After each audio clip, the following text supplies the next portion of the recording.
In this video, we're using Adobe Photoshop and Adobe Premiere Pro to take a still image and add animation to that to create a video. So we're going to start with our photo in Photoshop and then we'll move that into Premiere in a moment. So let's jump into Photoshop first.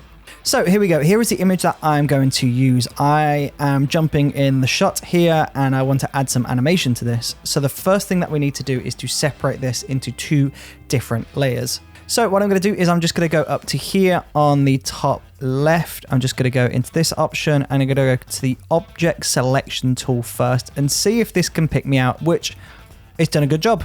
I'm pretty happy with that. So I'm just going to select. So now that the mask is around myself, as you can see, this checkered line is around myself. I'm just going to copy that. So I'm going to go Command C, Command V. So copy paste, Control C, Control V on Windows. And if I turn off the background layer, you can see that I'm isolated in my own layer. So from here, I'm just going to go to Command, hold that down on the keyboard, and I'm just going to select the thumbnail on this layer here. Now that is on Mac. I'm not sure what that is on Windows, but it is Command on Mac. Now we're just going to go into Select, go to Modify, Expand, and we'll increase this to 10. So we're just increasing the size of the mask. Now, if you've got an updated version of Premiere, then you'll see generative fill pops up, so we can select that. You can type in a prompt here if you wanted to, or you could just leave it blank. But Photoshop is going to analyze what's inside of that mask and make some amendments. So let's see what it does. So if we just turn off this top layer, you can see this is a pretty funky generative fill idea. It's not done the best job in the world on the sky, but the floor looks pretty good on all options. So I'm just going to keep this for now.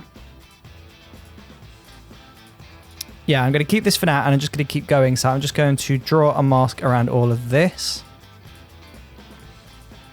and see what Photoshop can come up with on the next gen fill. So select generate. There you go. I think that's done a pretty good job. So if we just move this all in the right order, there you go. So we've got the background and the subject. Now, if you don't have a newer version of Photoshop and you've got an older version and you don't have Gen AI, then rather than doing it that way, you can just go to the background with this mask selected. We'll go through the same thing. So we'll go to Select, Modify, Expand by 10 pixels. Then we'll go into Edit, go Content Aware Fill. And you can see Photoshop is going to read the scene and basically fill in. So if we go OK, turn off the foreground layer, turn off these AI layers, this is what the Content Aware Fill option has done. So if we turn off the mask, this is Content Aware Fill, and this is the AI. Now, the AI is a lot cleaner, but the Content Aware Fill does work. If you're doing it that way though, then I would recommend going into the clone stamp tool and just copying and pasting this and just doing some work there just to clean that up.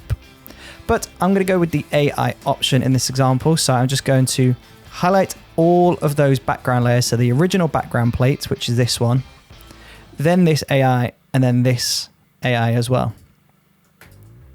So select all of those. We'll right click on them and go convert to smart object. So it's putting everything into one layer. So now we just have background and foreground. So background subject. Now from here, we can just go ahead and save this. So we're going to go File, Save As. So we're not exporting this, we're saving this. And we can go ahead and call this something. So we can call this Jump or whatever is relevant to your project. So we're saving this as a Photoshop file rather than anything else. Then we'll go into Premiere Pro. As you can see, this is one of my previous tutorials that is loaded up. But down here in this bin here, we're going to right click, go import, and we're going to navigate to that Photoshop file that we just created. As you can see, there it is, jump.psd. We're just going to import that. Just going to take a moment. Now you can see we've got an option here. So we can import as merge all layers. So it's going to take those individual layers, put them into one layer. We don't want that. We separated these for a reason. So we're going to go individual layers, press OK. And then if you go into the jump folder, you can see we've got layer 1, layer 2.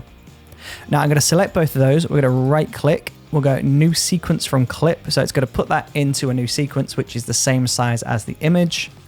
Fit this rather than being so zoomed in. And we're just going to place the foreground layer on top of the background layer. So you can see again, we've got foreground, background separated. Now from here, I'm just going to go to the very beginning.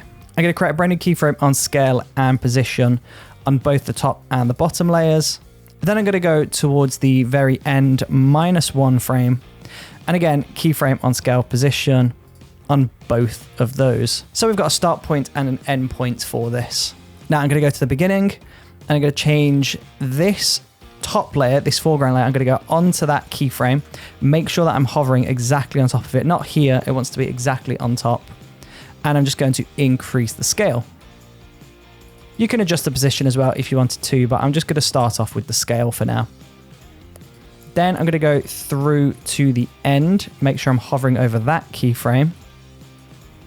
Yep, that is perfect. And at the end on the background, I'm going to increase the scale. So essentially, we've now created this parallax. So we've got the subject decreasing in scale and the background increasing in scale. So they're doing this. So when we play this back, you can see this is what we have.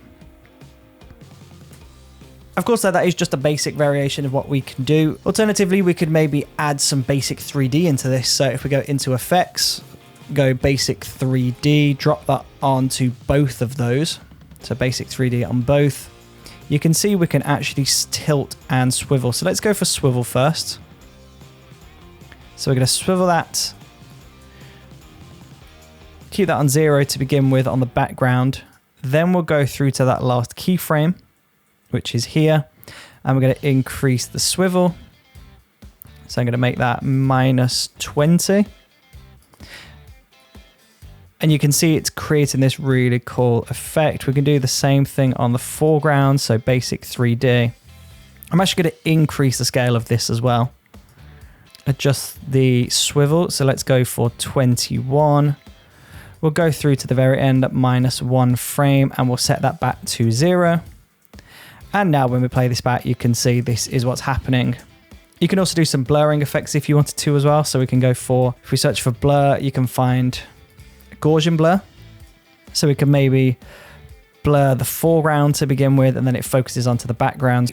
And now when we render this out, we play this back, you can see we've created this animated photo. So we've took our still image and we've created some animation to really bring this to life. There are loads of different things that you can do with this effect. It's just up to you to be creative, use your imagination and come up with some really awesome ideas and bring your photos to life. Just separate your layers, animate them in conjunction with each other, and you're going to get this really awesome animated photo effect. So thank you ever so much for watching this video. I really do appreciate your support. Please don't forget to subscribe, and hopefully I will see you on a future video. See you there.